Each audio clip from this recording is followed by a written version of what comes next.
नमस्कार जय जगन्नाथ जय गुरु मु देवराज वेलकम कर YouTube channel Devraj life vision देविनी माने देविनी जम्मा देविनी आपने केमती अच्छे मुझे तो भले आशा कर ठाकुर द्वारा आपने भले थे भगवान समस्त मंगल करूँ आसन जा गोटे नवा ब्लॉग को आज नवा ब्लॉग रे कड़ जा आज नवा ब्लॉग जा जो विशेष सत्संग जो माने हूँ आमर कहार देखा आम सदैव हिम भाई गोटे सुंदर जाजन जोटा कि आम लक्ष्मी माँ जो जन्म दिवस गला से जन्म दिवस रे किंतु हमर सदैव हिम भाई बहुत सुंदर जाजन आपण केमती लगुच निश्चय कमेंट कर जनइबा डेरी करवानी आसन जा देखा सदैव हिम भाई बहुत सुंदर जाजन आसन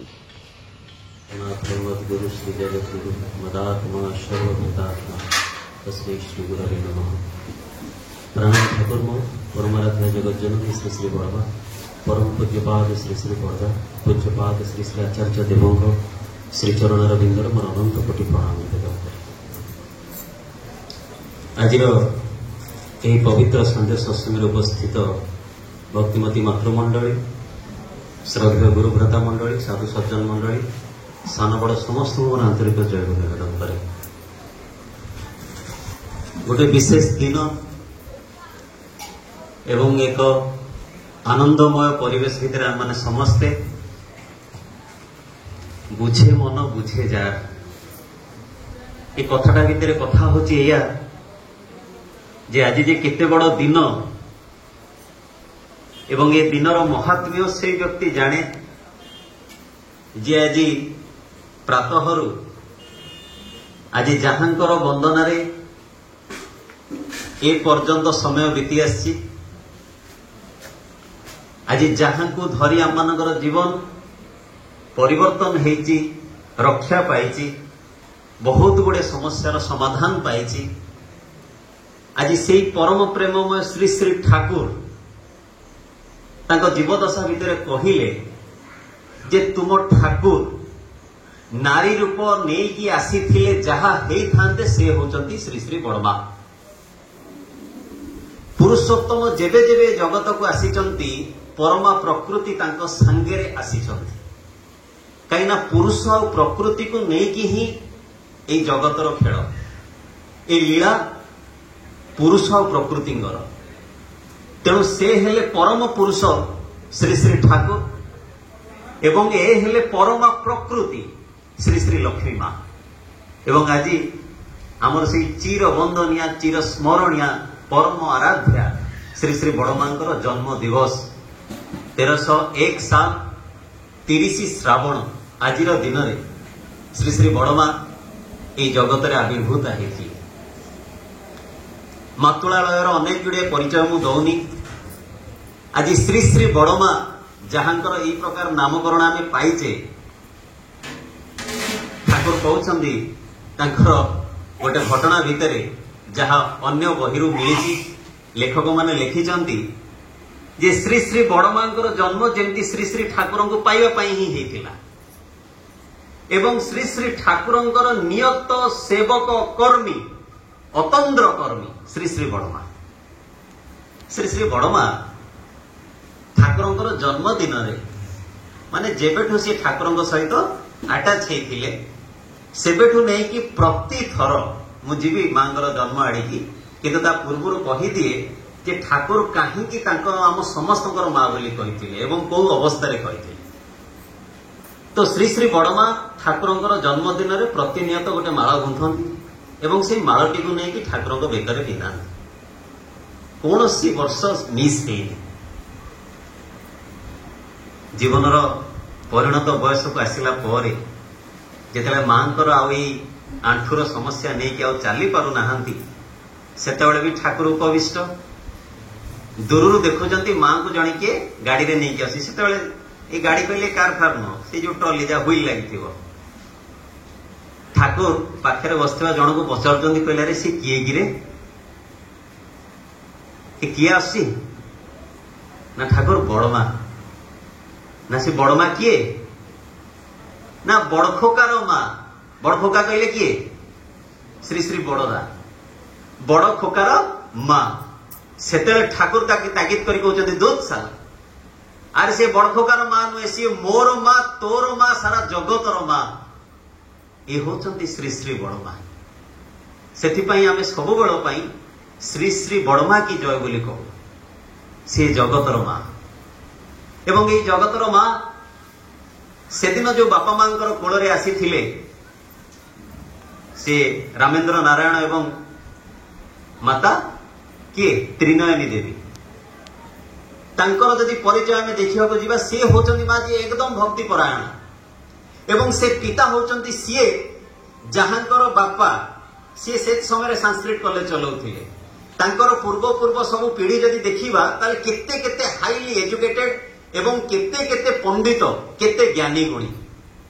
ଏହି ପ୍ରକାର ଗୋଟେ ପିତାମାତାଙ୍କର ଔରସରୁ ପରମା ପ୍ରକୃତିଙ୍କର ଆବିର୍ଭୂତ ହୁଏ ଏବଂ ତ୍ରିନୟନୀ ଦେବୀ ଯେତେବେଳେ ପୂର୍ଣ୍ଣ ଗର୍ଭା ଥାନ୍ତି ସେତେବେଳେ ସେ ସ୍ୱପ୍ନ ଦେଖୁଛନ୍ତି ଏବଂ ସ୍ୱପ୍ନ ଦେଖି ସେ କହୁଛନ୍ତି ତାଙ୍କର ମା ତ୍ରିନୟନୀ ଦେବୀଙ୍କ ମା, ତାମାନେ ମୁଁ କାହା କଥା କହୁଛି ଯେ ଶ୍ରୀ ଶ୍ରୀ ବଡ଼ ମାଙ୍କର ଆଈ ମା, ତାଙ୍କୁ ସେ ସ୍ୱପ୍ନ ବିଷୟରେ କହିଛନ୍ତି। ଆଶ୍ଚର୍ଯ୍ୟ ହେବେ ଆଜ୍ଞା ଶୁଣିଲେ। ଆଜିକାଲି ତ ଝିଅ 22 ବର୍ଷ 25 ବର୍ଷ 30 ବର୍ଷରେ ବାହା ହେଇକି ବି ସେ କିଛି ଜାଣିନି। ଶ୍ରୀ ଶ୍ରୀ ବଡ଼ ମା ଯେତେବେଳେ ଠାକୁରଙ୍କୁ ବିବାହ କଲେ ତାଙ୍କୁ ହେଇଥିଲା 12 ବର୍ଷ। ଶ୍ରୀ ଶ୍ରୀ ବଡ଼ ମାଙ୍କର ମା ଯେତେବେଳେ ବାହା ହେଇଥିଲେ ତାଙ୍କୁ ହେଇଥିଲା 7 ବର୍ଷ। 7 ବର୍ଷ ବୟସରେ ବିବାହ ହେଇଥିଲା, କାହିଁକିନା ସେତେବେଳେ ବାଲ୍ୟ ବିବାହ ପ୍ରଥା ପ୍ରଚଳିତ ଥିଲା।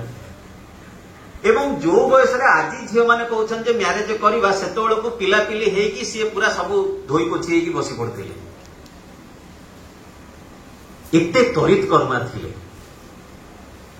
ତେବେ ଯେତେବେଳେ ତ୍ରିନୟନୀ ଦେବୀ ପୂର୍ଣ୍ଣ ଗର୍ଭା ଅଛନ୍ତି ସେତେବେଳେ ସିଏ ସ୍ୱପ୍ନ ଦେଖୁଛନ୍ତି ଏକଦମ ଭୋର ଯେ କେମିତି ଲକ୍ଷ୍ମୀ ପୂଜାର ଆସର ହେଇଛି। ସବୁ କଥା ଆପଣମାନେ ଜାଣିଛନ୍ତି, ତେଣୁ ଚଟଚଟ କରି ଅଳ୍ପ କରି କହିଦେଉଛି। ସବୁବେଳେ ଶୁଣି ଶୁଣି ଆମେ ଏ କଥା ତ ମନେ ରଖି ସାରିଲେଣି ଯେ ହଁ ଏ କଥା ତ ଜାଣିଛୁ, କିନ୍ତୁ ଆଉ ଟିକେ କଣ ଅଲଗା ଅଛି। ତେଣୁ ଆଜି ଟିକେ ଅଲଗା କଥା ଆଲୋଚନା କରିବାକୁ ଚେଷ୍ଟା କରିବା, ଯାହା ଆମ ପାଖରେ ହୁଏତ ନୂଆ। ତେବେ ଯେତେବେଳେ ସେ ସ୍ୱପ୍ନାବିଷ୍ଟ ଅବସ୍ଥାରେ ଦେଖୁଛନ୍ତି ଯେ ଲକ୍ଷ୍ମୀ ପୂଜାର ଆସର ହେଇଛି ଏବଂ ଏକଦମ ସେଇ ଯେ କ୍ଷୀରରେ ଅଳତା ମିଶା ଯୋଉ କଲର, ସେଇ କଲର ସେଇ ଯେ ଦେବୀ, ସେଇ ଯେ ଶିଶୁ କନ୍ୟା ଜଣେ ପାଦରେ ଅଳତା, ଏକଦମ ନାଲି ପାଢି ଶାଢୀ, ଏକଦମ ମୁହଁ ଚମକୁଛି। ଯାହାଙ୍କୁ ପୂଜା କରାଯାଉଥିଲା ସେଇ ଆସ୍ଥାନରୁ ଉଠିକି ଛୋଟ ଛୋଟ ପାଦରେ ଚାଲି ଚାଲି ଆସୁଛନ୍ତି ଏବଂ ତ୍ରିନୟନୀ ଦେବୀଙ୍କର ଗର୍ଭରେ ବିଲୀନ ହୋଇଯାଉଛନ୍ତି। ଚମକିକି ନିଦ ଭାଙ୍ଗିଛି ଏବଂ ରାତି ପାହୁଣୁ କେମିତି ମୁଁ ମାକୁ କହିବି, ସକାଳୁ ଉଠି ଉଠି ମାକୁ କହିଛନ୍ତି, ମା କହିଛନ୍ତି ଏଇ ଶୁଣ ଭୋରର ସ୍ୱପ୍ନ ସତ ହୁଏ, ତେବେ ଏ କଥା ଆଉ କାହା ପାଖରେ କହିବୁନି। ତାର କେଇ ଦିନ ପରେ ଶ୍ରୀ ଶ୍ରୀ ବଡ଼ମାଙ୍କର ଜନ୍ମ ହୁଏ ଏବଂ ଶ୍ରୀ ଶ୍ରୀ ବଡ଼ମା ଜନ୍ମ ହେଇକି 12 ବର୍ଷ ବୟସରେ ଶ୍ରୀ ଶ୍ରୀ ଠାକୁରଙ୍କ ସହିତ ତାଙ୍କର ଶୁଭ ପରିଣୟ ହୁଏ। ଠାକୁରଙ୍କର ହାତ ଧରନ୍ତି, ଆର୍ଯ୍ୟ ପରମ୍ପରା କ୍ରମେ ତାଙ୍କର ବିବାହ ଅନୁଷ୍ଠିତ ହୁଏ ଏବଂ ଶ୍ରୀ ଶ୍ରୀ ବଡ଼ମା 12 ବର୍ଷ ବୟସରେ ବୋହୂ ହେଇକି ଘରକୁ ଆସନ୍ତି। ଯେତେବେଳେ ସେ ବୋହୂ ହେଇକି ଘରକୁ ଆସିଲେ ତାଙ୍କ ଆଈ ମା ତାଙ୍କୁ ଗୋଟେ କଥା କହିଥିଲେ, କହିଲେ ଶୁଣ ମୁକର ଶତ୍ରୁ ନାହାନ୍ତି। କାହାର ଶତ୍ରୁ ନାହାନ୍ତି? ମୁକର ଶତ୍ରୁ ନାହାନ୍ତି। ଆଜି ଜଗତରେ ଆମର ସବୁଠୁ ବେଶୀ ଶତ୍ରୁ କାହା ପାଇଁ ହେଇଛି? ଏଇ ପାଟି ପାଇଁ ହେଇଛି। ଆଜି ସ୍ୱାମୀ ସ୍ତ୍ରୀ ଗଣ୍ଡଗୋଳ, ଡିଭୋର୍ସ, ଭାଇ ଭାଇ ପାଟିତୁଣ୍ଡ, ବାପା ଯାହା ସବୁରି ମୂଳରେ ରୋଲଟା କିଏ? ସିଏ କଣ ଏମିତି ମତେ କହିଦେଲା ମୋର ବିନ୍ଧି ଗଲା। ମାନଭଞ୍ଜନ କରିବ ତମେ କାହିଁ କହିଲ? এই কথাটা বড় সাংঘাতিক, জানেন তো? এই কথা ପାଇଁ ମହାଭାରତ ହେଇଛି। ଯେତେବେଳେ ଦୁର୍ଯ୍ୟୋଧନ ଚାଲିକି ଆସୁଛନ୍ତି, ସେ ଯୋଉ ପାଣିରେ ପଡି ଯାଉଛନ୍ତି, ଦ୍ରୌପଦୀ ସେଇଠି ଗୋଟେ କଥା କହିଦେଇଥିଲେ। କଣ ସେ କଥା ଥିଲା? ଅନ୍ଧର ପୁଅ ଅନ୍ଧ। ଏଇ କଥାଟା ହିଁ ତାଙ୍କ ପାଟିରୁ ବାହାରି ପଡିଥିଲା। ସେଇଠୁ ଆରମ୍ଭ ହେଲା ମହାଭାରତ। ତେଣୁ ତାଙ୍କ ଆଈ ମା ଶ୍ରୀ ଶ୍ରୀ ବଡ ମାଙ୍କୁ ବୁଝେଇ ଦେଲେ, କହିଲେ ଶୁଣ ମୁକର ଶତ୍ରୁ ନାହାନ୍ତି, ଯାହା ହଉ ପଛେକେ ଉଁଚୁ କରିବୁନି, ସବୁ ସହିବୁ। ଏ କଥା ଶୁଣିଲେ ଘରକୁ ଆସିଛନ୍ତି। 12 ବର୍ଷ ବୟସରେ ଆସିଲେ। ଠାକୁରଙ୍କୁ ସେତେବେଳେ 18 ବର୍ଷ ବୟସ। ଏଇଠି ଠାକୁରଙ୍କୁ ପ୍ରଶ୍ନ ହେଇଛି। ଏ କଥାଟା ସମସ୍ତେ ମନେ ରଖନ୍ତୁ। ଠାକୁରଙ୍କୁ ପରବର୍ତ୍ତୀ ଅବସ୍ଥାରେ ପ୍ରଶ୍ନ ହେଇଛି ଯେ ଠାକୁର ଯାହା ତାଙ୍କର ବାଣୀ ମାଧ୍ୟମରେ କହିଛନ୍ତି, ଚଲାର ସାଥିଠୁ ଆରମ୍ଭ କରି ବହୁ ଜାଗାରେ ଆଲୋଚନା ପ୍ରସଙ୍ଗରେ ଲେଖା ଅଛି ଯେ 15-16 ବର୍ଷରୁ 22 ବର୍ଷ ଏଇ ରକମର ବୟସର ବ୍ୟବଧାନରେ ବିବାହ ହେବା ଉଚିତ। ଠିକ ସ୍ୱାମୀର ବୟସ ଏବଂ ସ୍ତ୍ରୀ ବୟସରେ ଏତିକି ଡିଫରେନ୍ସ ରହିବ। ତ ଠାକୁରଙ୍କୁ ପ୍ରଶ୍ନ କରାଯାଇଛି। ଏ କୋଶ୍ଚିନ୍ ହୁଏତ ଆମ ମନରେ କେବେ ଆସିନଥିବ, ବା ଯଦି ଆସିଥିବ ଆମେ ଏଇଟାକୁ ଦାବି ଦେଇଥିବା जे ठाकुर आपण तो कहले जे एते वर्षर गोटे गैप दरकार स्वामी स्त्री भितर आपण 6 वर्ष निजे केमती बाहा गले ठाकुर को प्रश्न आम मान को लोक प्रश्न करते तमें तो एडे बड़ बड़ कथा कौच तमर कौन ऐसा तमर कौन तेसा ये आमको जमी प्रश्न कर विश्वेश्वर को भी लोक प्रश्न कर ठाकुर से हसिकी कहते अरे शुण से समय रे बड़ माँ योग्य पुरुष ए संसार में आउ कई नथिले से मत तार हाथ धरिया पड़ा तमाने से जे परमा प्रकृति ए परमा प्रकृति तांकरी पाखरे नतजान करिवे जे विश्वेश्वर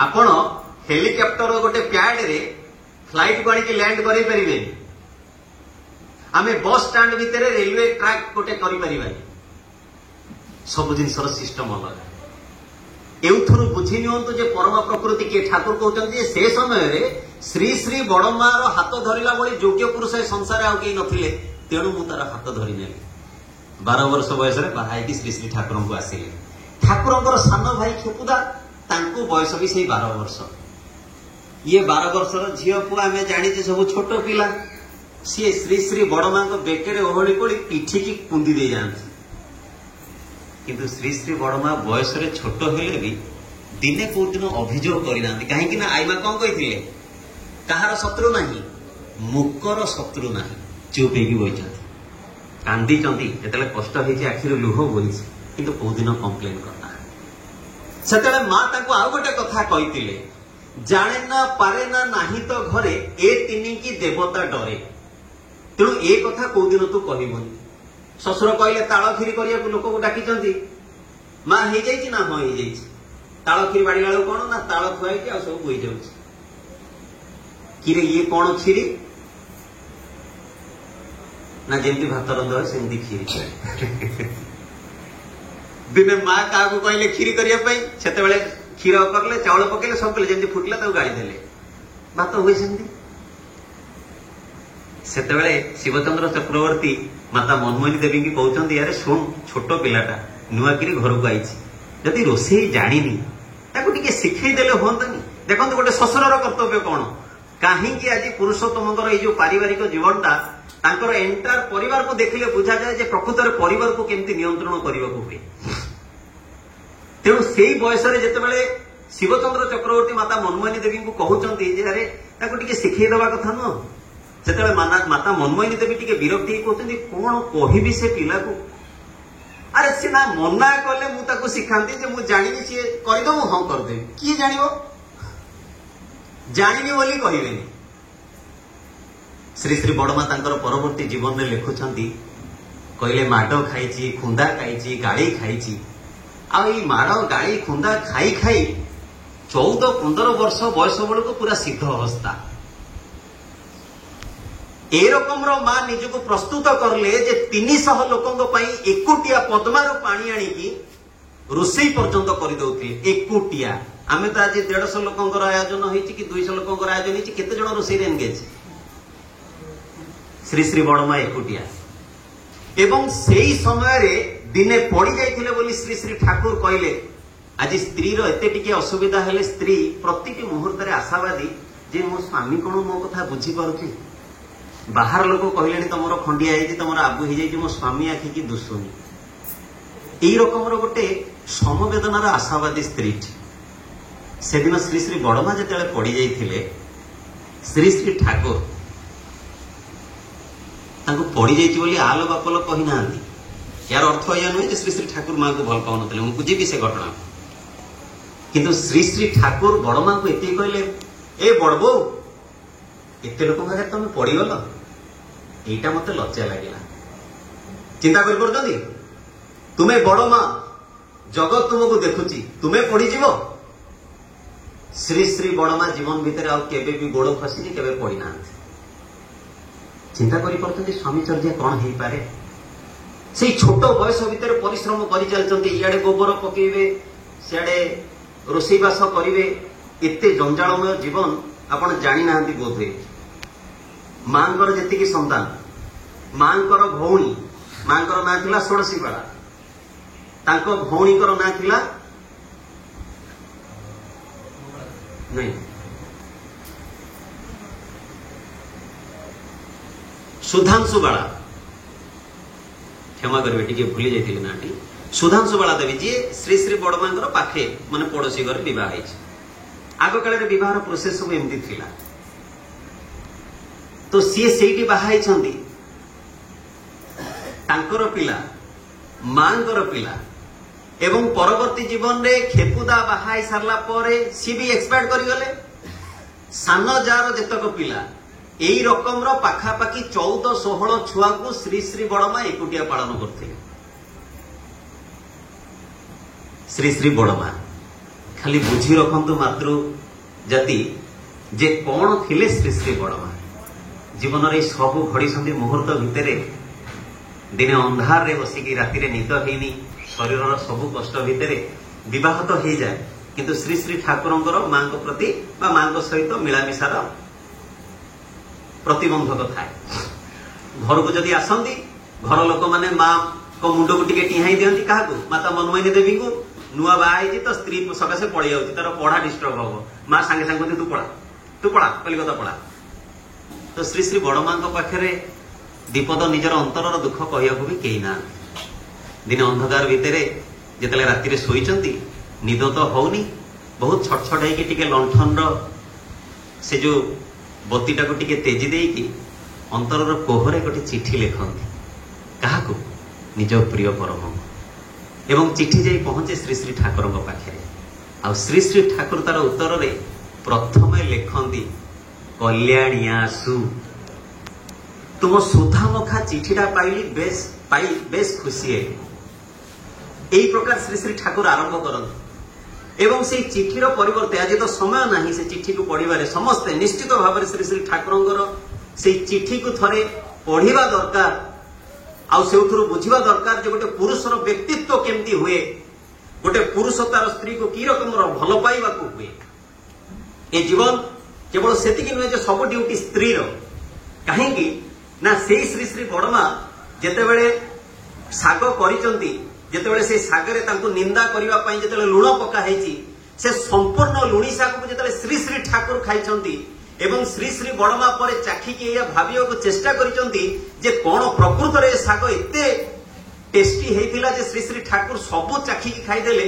ଘର ପରିବାର ପାଇଁ ହେଇଥିଲା ସମ୍ପୂର୍ଣ୍ଣ ଶାଗ, ଏକୁଟିଆ ଶ୍ରୀ ଶ୍ରୀ ଠାକୁର ଖାଇଦେଲେ। କହି ଗୋଟେ ଦିଟା ପତ୍ର ଯାହା କରିରେ ଲାଗିଥିଲା ଆଣିକି ପାଟିରେ ଦେଲା ବେଳକୁ ଏତେ ବିକଟାଳ ଲୁଣ ମା ବରଦାସ୍ତ କରିପାରିଲେନି। କଇଁ କଇଁ ହେଇକି କାନ୍ଦୁଛନ୍ତି। ଏବଂ ଶ୍ରୀ ଶ୍ରୀ ଠାକୁର ଯେତେବେଳେ ହାତ ଧୋଇକି ଆସିକି ଦେଖୁଛନ୍ତି କବାଟ କଣରେ ଶ୍ରୀ ଶ୍ରୀ ବଡମା କାନ୍ଦୁଛନ୍ତି, ଏମିତି ଏଇ ଦି ହାତ ଭିତରେ ଶ୍ରୀ ଶ୍ରୀ ବଡମାଙ୍କର ମୁହଁକୁ ଧରିକି କହୁଛନ୍ତି, କାଞ୍ଚ କାହିଁକି? ନା ମୁଁ ଚଣ୍ଡାଳୁଣୀ ଆଜି ତୁମକୁ ଏତେ ଲୁଣି ଶାଗ ଦେଇଦେଲି, କାହିଁକି ଖାଇଲେ? ପଦେ ବି ତ କହିପାରିଥାନ୍ତେ ଯେ ଶାଗ ଏତେ ଲୁଣିଆ ହେଇଛି ବୋଲି। ନା ରେ ଶୁଣ, এই লুଣି ଶାଗ ଅନ୍ୟ କିଏ ଖାଇଥିଲେ ପୁଣି କେତେ କଥା ତତେ କହିଥାନ୍ତେ। ତୋ ନିନ୍ଦାଟା କଣ ମୋ ନିନ୍ଦା ନୁହେଁ? ସ୍ୱାମୀ ସେ ଯେ ସ୍ତ୍ରୀକୁ ବି ତାର ସର୍ବସ୍ୱ ବୋଲି ଭାବେ। এই ଭଲ ପାଇବାର ଆବେଗଟା ଦେଖନ୍ତୁ ଶ୍ରୀ ଶ୍ରୀ ଠାକୁର କେମିତି ପ୍ରମାଣିତ କରିଛନ୍ତି। ସମୟ ଗଡ଼ି ଚାଲେ, ମୁଁ ଏଇ ଟିକେ ଟିକେ ଘଟଣା ମଝିରେ ମଝିରେ କହିଦଉଛି, କାହିଁକିନା ସମୟ ସଂକ୍ଷିପ୍ତ, ସିରିଏଲି ଯିବା ପାଇଁ ଆମ ପାଖରେ ସମୟ ନାହିଁ। ତେବେ ମାଙ୍କର ଅମୀୟ ଜୀବନ ଭିତରୁ ଯେତେ ଟିକେ ଆମ ପାଇଁ ପ୍ରୟୋଜନ, ଗୋଟେ ନାରୀ ପାଇଁ ପ୍ରୟୋଜନ, ଯୋଉଟା ଭେରି ଭାଇଟାଲ, ହୁଏତ ମୋ ମୂର୍ଖ ବୁଦ୍ଧି ଭିତରେ ମୁଁ ସେତିକି ଟିକେ କଥା ଆପଣଙ୍କ ପାଖରେ ତୋଳି ଧରିବାକୁ ଚେଷ୍ଟା କରୁଛି।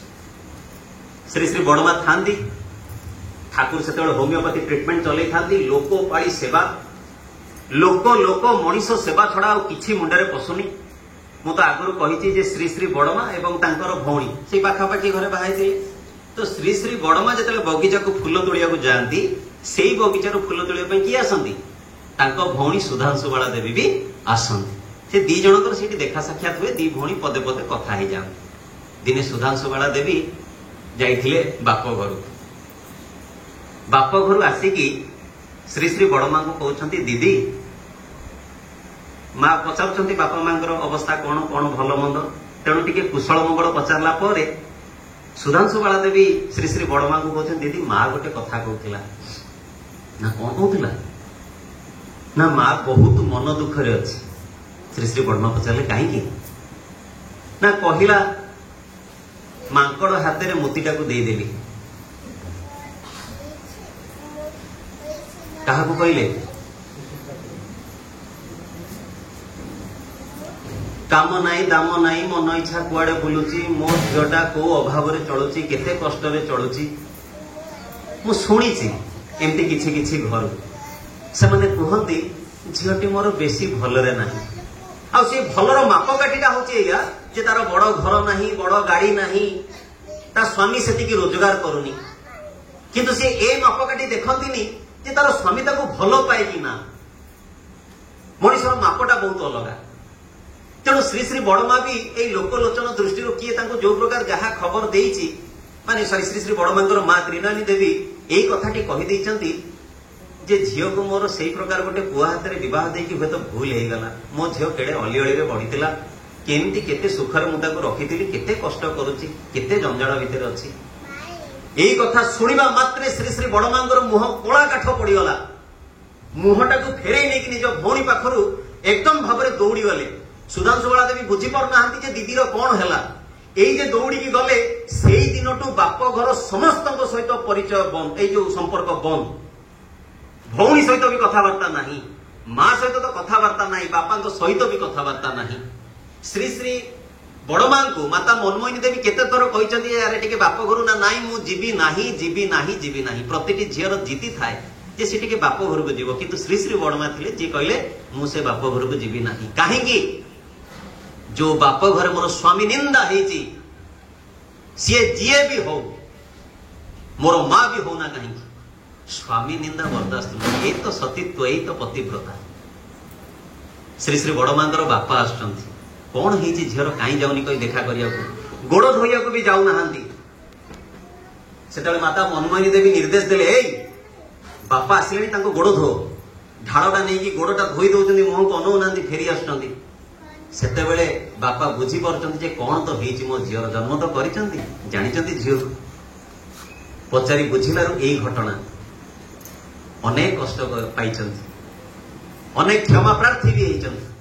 ଏବଂ ଯୋଉ ଶାଶୁମା ଶ୍ରୀ ଶ୍ରୀ ଠାକୁରଙ୍କୁ ଏଇଆ କହିଛନ୍ତି, ସେଇ ଶାଶୁମା ପରବର୍ତ୍ତୀ ଜୀବନରେ ଠାକୁରଙ୍କ ପାଖର ସାନ୍ନିଧ୍ୟ ଟିକେ ପାଇବା ପାଇଁ, ଠାକୁରଙ୍କୁ କିଛି ଦବା ପାଇଁ ବିକଳ ହେଇଛନ୍ତି। ଯେତେବେଳେ ଠାକୁର ଭିକ୍ଷା କରିଛନ୍ତି, ଏଇ ଘଟଣା ଭିତରେ ଅଛି ଆଲୋଚନା ପ୍ରସଙ୍ଗରେ ଯେ ଠାକୁର ଯେତେବେଳେ ଭିକ୍ଷା କରିଛନ୍ତି, ନିଜେ ଶାଶୁମା ତାଙ୍କ କାନିରୁ 5ଟା ଟଙ୍କା ଖୋଲିକି ଧରିକି ଠିଆ ହେଇଛନ୍ତି, ସନ୍ତପ୍ତ ମନ ନେଇକି ଯେ ଜଗତ ସାରା ଯିଏ ଯାହାଙ୍କୁ ଏତେ ଦଉଛି ସେ ମୋର ହୁଏତ ଜ୍ୱାଇଁ ହେଇପାରନ୍ତି ଜଗତ ପାଇଁ, ତ ସେ ଈଶ୍ୱର, ତାଙ୍କୁ ମୁଁ କଣ ଦେବି। ଠାକୁର ଜାଣିପାରି କହୁଛନ୍ତି ମା କଣ କହୁଛ କି? ନା ହଁ। ନା କଣ? ନା ତୁମେ ଏଇ ଯେ ସମସ୍ତଙ୍କୁ ଭିକ୍ଷା କରୁଛ, ମୁଁ ବି କିଛି ଦବାକୁ ଚାହେଁ। ସେତେବେଳେ ଠାକୁର କହୁଛନ୍ତି ଦିଅନ୍ତୁ ନା, ଦିଅନ୍ତୁ କହି ଠାକୁର ଆଣ୍ଠୁ ମାଡୁଛନ୍ତି ଏବଂ ହାତ ଦିଟା ବଢଉଛନ୍ତି। ଏବଂ ସେଇ ଶାଶୁମା ଯିଏ ଠାକୁରଙ୍କୁ କହିଥିଲେ, ତାଙ୍କ ହାତରେ ତାଙ୍କର କାନିରୁ ଖୋଲି ସେଇ ଅର୍ଘ୍ୟ ଟିକକ ଦେଇକି କାନ୍ଦି ବିଭୋର ହେଇଯାଉଛନ୍ତି, ସତେ କି ଯେମିତି ଈଶ୍ୱର ବହୁ ଅପେକ୍ଷା ପରେ ନିବେଦିତ ଅର୍ଘ୍ୟ ଟିକକ ସ୍ୱୀକାର କରିନାହିଁ। ଏ ହଉଛନ୍ତି ଶ୍ରୀ ଶ୍ରୀ ଠାକୁର ଅନୁକୂଳ ଚନ୍ଦ୍ର, ଏ ହଉଛି ତାଙ୍କର ଲୀଳା। ସମୟ ବଢି ଚାଲେ, ଧୀରେ ଧୀରେ ଧୀରେ ଧୀରେ ସ୍ୱାମୀ ସ୍ତ୍ରୀର ଜୀବନ ଭିତରେ ଆମେ ଅନେକ କଥା ଦେଖୁ। ଶ୍ରୀ ଶ୍ରୀ ଠାକୁର କହିଛନ୍ତି, ଅବିନାଶ ଭାଇ କେତେକରି ଆଲୋଚନା କରୁଥିଲେ ଯେ ଆଜି ସବୁର ମୂଳରେ ହଉଛି ପାରିବାରିକ ଅଶାନ୍ତି। ପାରିବାରିକ ଅଶାନ୍ତି ରହିଲେ ନା ମଣିଷର ରୋଜଗାର ଉପରେ ଠିକ ହାତ ରୁହେ, ନା ମଣିଷର ଶରୀର ମନ ଉପରେ ହାତ ରୁହେ। ଗୁଡେ ରୋଗ, ଗୁଡେ ଅଶାନ୍ତି ଆପଣ ଯଦି ସର୍ଚ୍ଚ କରିବେ, ୟଙ୍ଗ ପିଲାଙ୍କଠୁ ଅଧିକ ମଦ ବିବାହିତ ଲୋକ ପିଉଛନ୍ତି। ଏବଂ ତା ଭିତରେ ଅଧିକ ମଦ କେବଳ ଟେନସନରୁ ଦୂରେଇବା ପାଇଁ, ଖୁସିବାସି ପାଇଁ ନୁହେଁ। କାହିଁକିନା ମଦ ଟିକେ ନ ନେଲେ ନିଦ ହୁଏ ନା। ସେଥିପାଇଁ ଠାକୁର କହିଲେ ଯେ ଯାହାର ଦାମ୍ପତ୍ୟ ଜୀବନ ବା ପାରିବାରିକ ଜୀବନ ଅନ୍ଧକାରମୟ, ତାର ଆଧ୍ୟାତ୍ମିକ ଜୀବନ ତମସାଚ୍ଛନ୍ନ। ସେଦିନ ଯେତେବେଳେ ସୁଭାଷ ବୋଷ ଶ୍ରୀ ଶ୍ରୀ ଠାକୁରଙ୍କ ପାଖକୁ ଆସିଛନ୍ତି, ସିଏ କହୁଛନ୍ତି ଏଇ କଥା ଯେ ଠାକୁର, ଧର୍ମ କହିଲେ ଆଜି ପର୍ଯ୍ୟନ୍ତ ଲୋକମାନଙ୍କର ଏଇ ପ୍ରକାର ଗୋଟେ ମନ ଭିତରେ ଧାରଣା ଥିଲା ଯେ ସଂସାରରୁ ବାହାରିକି ସନ୍ନ୍ୟାସୀ ହେଇକି ଏ ସମସ୍ତ କିଛି ମୋହମାୟାକୁ ଛାଡିକି ସବୁ କିଛିକୁ ଦୂରେଇକି ଗୋଟେ ତ୍ୟାଗର ଜୀବନ ବିତେଇବା, ବୋଧହୁଏ ଏଇଟା ହିଁ ସାଧନାର ଜୀବନ। किंतु श्री श्री ठाकुर आपण प्रतिष्ठा करी देखई देले जे परिवार भितरे रहिकी भी गोटे सन्यासी हे पारे। सेतिबाई श्री श्री ठाकुर कहले मते जंगलर सन्यासी नुहे मते संसारर सन्यासी भल लागे। एवं श्री श्री ठाकुर अनुकूल चंद्र तांकर जीवन धारा भितर एटा देखई दे जाइचंती जे गोटे स्वामी स्त्री रो संपर्क कोन होबा दरकार। श्री श्री बड़मा ठाकुरଙ୍କର हृदघात होउची। हृदघात रे 57 दिन जाके ठाकुर असुस्थ रहउचंती। श्री श्री बड़मा अतंत्र प्रहरी छाड़िबेनी स्वामी को 2-3 दिन जाके ठाकुर पाखे सेमती बसी अर्ण जल पर्यंत स्पर्श नहीं। श्री श्री बड़दा जाइकी विनम्र अनुरोध करिकी बड़मा को राजी करैबारु पानी टिके पियंती आ जूस टिके पियंती। पानी टिके जूस टिके पीकी आ पान टिके बड़मा खाती। एई पानी टिके जूस टिके आ पान खंड करे 57 दिन श्री श्री बड़मा रही ठाकुर पाखे। ठाकुर संपूर्ण सुस्थ हेले श्री श्री बड़मा उठिकी जाइकी खाद्य ग्रहण कर।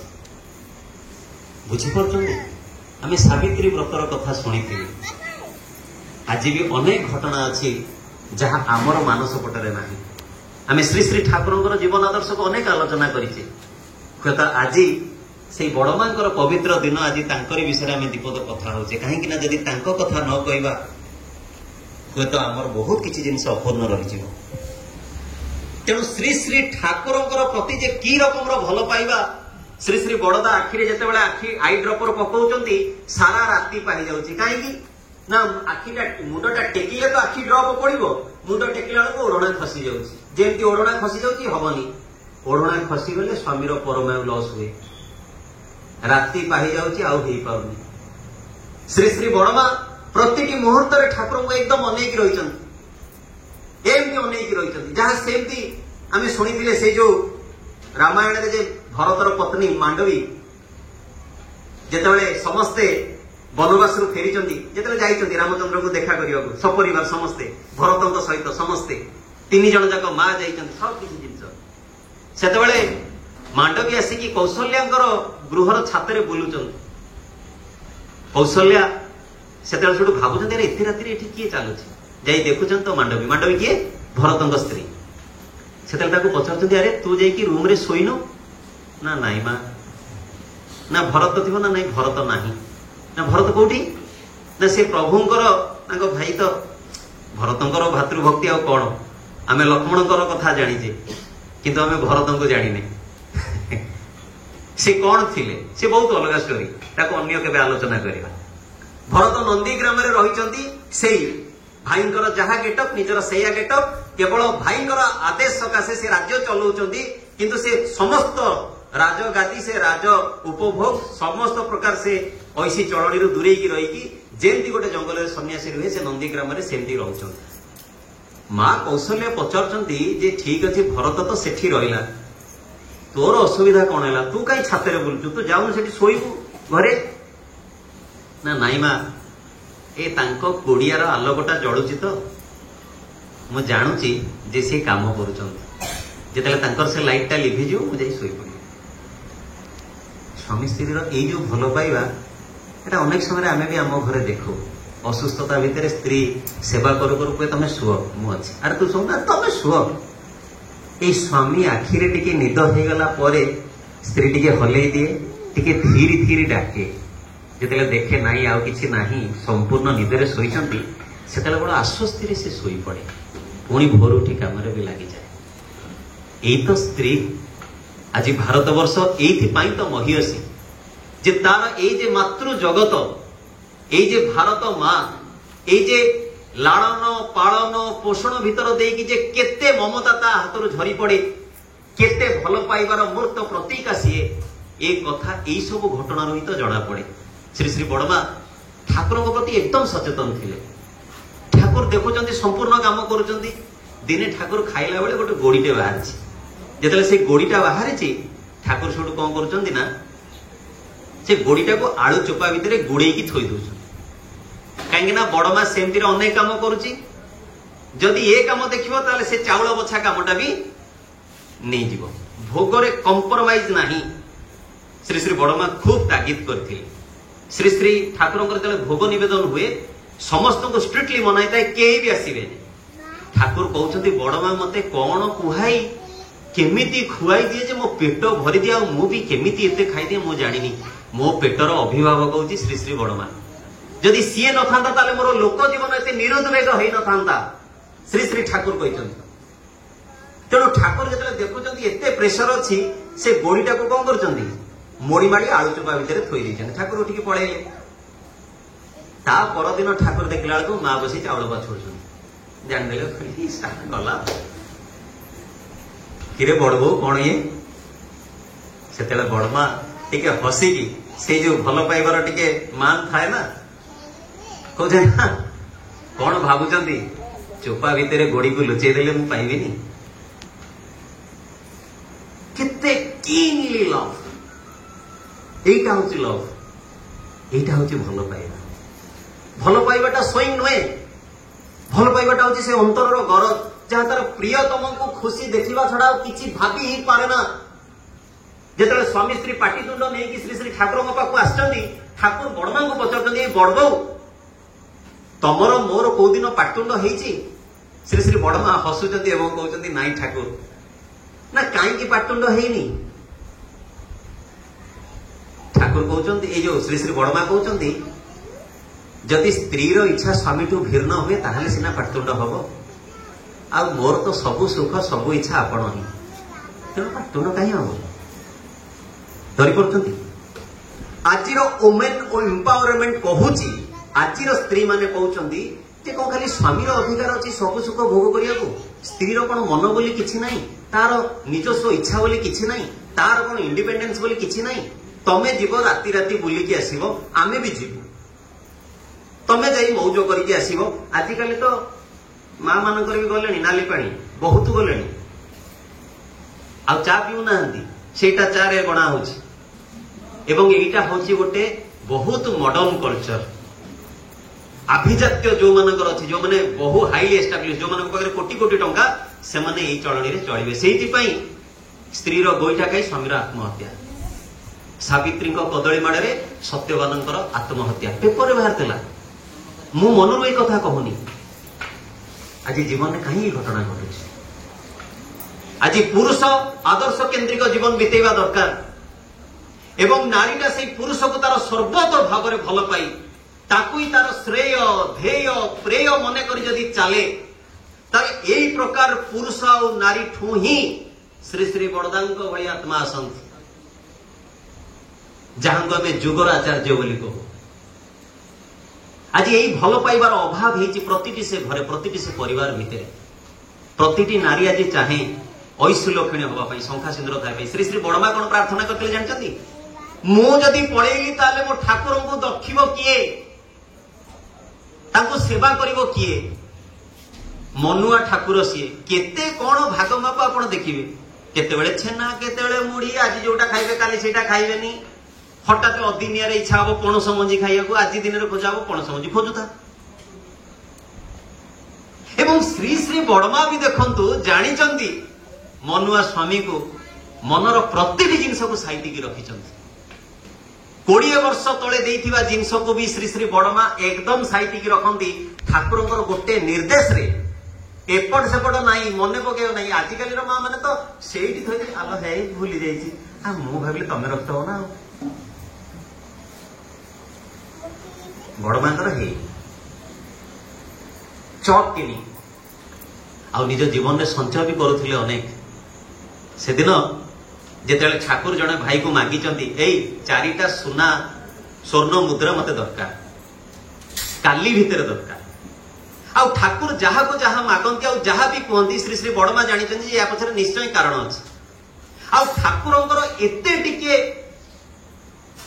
दुख दुख तो बहुत दूर कथा जदि मुह टिके सुखी भी जाए ना श्री श्री बड़मांकर पेटेरे दाना खाली डेइब एवरी मोमेंट से देखा चाहती मो परमेश्वर को मुहरे हस से केतेबेले दुर्गा रूप भी धारण करिसंती पुणी केतेबेले कुसुमठू भी आहरी कोमल होगी निजे सब किसी सही जाइए से जिते चार्टा स्वर्ण मुद्रार ये दौरान भाई समय टे कहीदेवे से भाईटी दिन जाक बुली बुली बुली बुली 2टा स्वर्ण मुद्रार पैसा जोगाड़ कर टाइम 4टा गोल्ड कॉइन 22,000 टंका दरकार था सी बहु चेष्टा करी 11,000 टंका ହେଇଛି ଆଉ ଉପାୟ ଶୂନ୍ୟ କିଛି ନାହିଁ।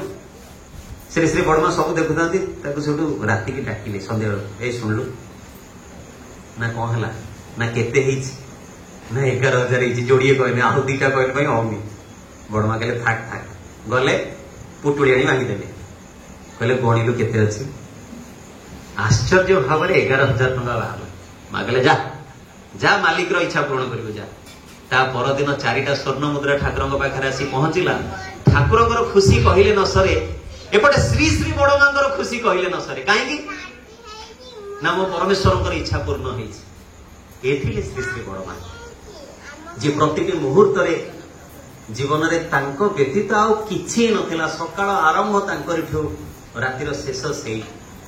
ସେଥିପାଇଁ ଠାକୁର କହିଲେ ତୁମ ଭଳି ନାରୀ ପାଖରୁ ମୋର ଅନେକ କିଛି ଶିଖିବାର ଅଛି।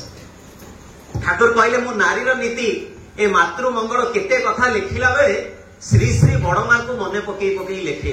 ତା ଆଚରଣ ଗୁଡାକ ଯାହା ମୁଁ ସେଇଗୁଡାକ ମାତୃ ଜଗତକୁ ଲେଖିଦେଇଛି। ଚିନ୍ତା କରିଛନ୍ତି କଣ ଆଚରଣ ଥିବ ଶ୍ରୀ ଶ୍ରୀ ବଡମାଙ୍କ। ତେଣୁ ଏଇ ଯୋଉ ଅବସ୍ଥା ଭିତରେ, ଏଇ ଯୋଉ ପରିସ୍ଥିତି ଭିତରେ ଆଜି ଆମେମାନେ ଯାହାଙ୍କର ଶରଣାପନ୍ନ, ଯଦି ଆମେ ତାଙ୍କଠୁ ତାଙ୍କର ଏଇ ଦାମ୍ପତ୍ୟ ଜୀବନ ଶିଖି ପାରିଲେନି, ତାଙ୍କଠୁ ତାଙ୍କର ଏଇ ସ୍ୱାମୀ ସ୍ତ୍ରୀର ସମ୍ପର୍କ ବିଷୟରେ ବୁଝିପାରିଲେନି, ତାହେଲେ ଆମ ଜୀବନଟା ଫାଙ୍କା ହେଇଯିବ। ଅନେକ ମା ଏଠି ବସିଛନ୍ତି, ଭଗବାନ ଆପଣଙ୍କୁ ଅସୀମ ଶକ୍ତି ଦେଇଛନ୍ତି। ଆପଣମାନେ କି ଅପରିମେୟ ଶକ୍ତିର ଅଧିକାରିଣୀ ଆପଣମାନେ ବି ଜାଣିନାହାନ୍ତି। ଶ୍ରୀ ଶ୍ରୀ ଠାକୁର କହିଛନ୍ତି ଯୋଉ ଘରର ମାଟା ଯେତେ ଉନ୍ନତ ସେ ଘର ସେତେ ଉନ୍ନତ, ଯୋଉ ସମାଜର ମା ଯେତେ ଉନ୍ନତ ସେ ସମାଜ ସେତେ ଉନ୍ନତ, ଆଉ ଯୋଉ ଦେଶର ମା ମାନେ ଯେତେ ଉନ୍ନତ ସେ ରାଷ୍ଟ୍ର ସେତେ ଉନ୍ନତ। ସେଥିପାଇଁ ଠାକୁର ମା ମାନଙ୍କର ଜୀବନକୁ ସୁଧାରିବା ପାଇଁ କେତେକିରି କହିଛନ୍ତି, ପ୍ରାଣପଣେ ଚେଷ୍ଟା କରିକି ଲାଗିଛନ୍ତି। କାହିଁକି ନା ନାରୀଟା ହିଁ ଭଲ ଆତ୍ମାକୁ ଏ ଜଗତକୁ ଆଣିବ। ରାମଚନ୍ଦ୍ରଙ୍କୁ ବି ଆଣିବା ଲୋକ ଗୋଟେ ମା, ଶ୍ରୀକୃଷ୍ଣଙ୍କୁ ବି ଆଣିବା ଲୋକ ଗୋଟେ ମା, ସ୍ୱାମୀ ବିବେକାନନ୍ଦ, ଶିବାଜୀ ମହାରାଜଠୁ ଆରମ୍ଭ କରି ହନୁମାନଙ୍କୁ ଏ ଜଗତକୁ ଆଣିବା ପଛରେ ଗୋଟିଏ ମାତ୍ର ୱେ, ସେ ହଉଛି ଗୋଟେ ମା। ଆଉ ସେଇ ମା ପାଇଁ ଆଜି ନିହାତି ପ୍ରয়োଜନ ଆଦର୍ଶ। ଠାକୁରଙ୍କୁ ପ୍ରଶ୍ନ ହେଇଛି ଯେ ଠାକୁର ଗୋଟେ ସ୍ତ୍ରୀ ତାର ସ୍ୱାମୀକୁ ଖୁବ ଭଲ ପାଏ, କିନ୍ତୁ ଯଦି ଈଶ୍ୱର ପରାୟଣ ନ ହୁଏ, ଠାକୁର କହିଲେ ଈଶ୍ୱର ପରାୟଣ ନ ହେଲେ ସେ ସ୍ୱାମୀକୁ ଭଲ ହିଁ ପାଇପାରେ ନା। କାହିଁକି ନା ସେ ତାର ସ୍ୱାମୀର କୁଶଳ ମଙ୍ଗଳ କାହା ପାଖରେ ପ୍ରାର୍ଥନା କରିବ ଯଦି ତା ଜୀବନରେ ହିଁ ଇଷ୍ଟ ଆଦର୍ଶ ବୋଲି କେହି ନ ରୁହନ୍ତି। କାହା ପାଖରେ ସେ କହିବ ଯେ ପ୍ରଭୁ ମୋର ଶଙ୍ଖା ସିନ୍ଦୁରକୁ ମହଜୁଦ କରିକି ରଖ ଯଦି ତା ଜୀବନରେ ଗୁରୁ ବୋଲି କେହି ନ ରୁହନ୍ତି। ଏବଂ ତାଙ୍କରି ମୁହଁକୁ ଅନେଇ ତାଙ୍କରି ବିହିତ ପଥକୁ ଅନୁସରଣ କରିବା ଭିତର ଦେଇକି ଆଜି ଜୀବନରେ ପରିବର୍ତ୍ତନ ହୁଏ। ପୁଣି ଏଇ ଗୋଟିଏ କଥା କହୁଛି, ଶେଷ କଥା ସମୟ ହେଇ ଆସିଲାଣି, ଯେ ଯେମିତି ମୁଁ କହିଥିଲି ଯେ ଦ୍ରୌପଦୀଙ୍କର ଗୋଟିଏ ଆଚରଣରେ ମହାଭାରତର ଆରମ୍ଭ ହେଲା, ସେଇ ଦ୍ରୌପଦୀଙ୍କର ଗୋଟିଏ ଆଚରଣରେ ପାଣ୍ଡବ ପର୍ଯ୍ୟନ୍ତ ବି ରକ୍ଷା ପାଇଲେ। ଶ୍ରୀ ଶ୍ରୀ ଠାକୁର ଏକ୍ସାମ୍ପଲ ଦେଇକି କହିଛନ୍ତି। ଆପଣ ବହୁ ସତ୍ସଙ୍ଗରୁ ଶୁଣିଥିବେ, ବହୁତ ଶାସ୍ତ୍ର ଆଲୋଚନାରୁ ଶୁଣିଥିବେ, ବହୁତ ଜଣ ଏ କଥା କୁହନ୍ତି, ବଡ ମାର୍ମିକ କଥା। ଭୀଷ୍ମକୁ ଦୁର୍ଯ୍ୟୋଧନ ସେନାପତି କରିଛନ୍ତି। ଦିନେ ବିରକ୍ତ ହେଇକି କହୁଛନ୍ତି ଯେ ଆପଣ ପିତାମହ, ଆପଣ ଚାହିଁଲେ ସମସ୍ତଙ୍କୁ ମାରି ପାରିବେ, ଆପଣ ଗୋଟେ ସେନାପତି ହେଇଛନ୍ତି, ଏତେ କଣ ଯୁଦ୍ଧମ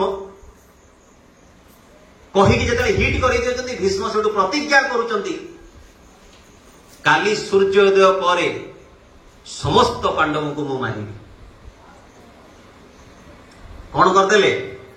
ଗଙ୍ଗାପୁତ୍ର ଇଚ୍ଛା ମୃତ୍ୟୁ, ସେ ଇଚ୍ଛା ନ କରିଲେ ମରିବେନି। ଏଇ ପ୍ରକାର ଆତ୍ମା ଯିଏ, ସିଏ ପଣ କରିଦଉଛନ୍ତି ଯେ କାଲି ମୁଁ ପାଣ୍ଡବଙ୍କୁ ମାରିବି। ମେସେଜ ପହଞ୍ଚିଗଲା କାହା ପାଖରେ? ନଟଖଟ ଗୋପାଳ। ପ୍ରଭୁ ଶ୍ରୀକୃଷ୍ଣ ଭାବିଲେ କଣ କରିବାକୁ ହବ, ଦ୍ରୌପଦୀକୁ ରେଡି କରେଇଲେ, କହିଲେ ବାହାର। ରାତିର ଅନ୍ଧାରେ କହିଲେ କୁଆଡେ ନା ଚାଲ, ଆଉ ପଚାରନି, ଚାଲ।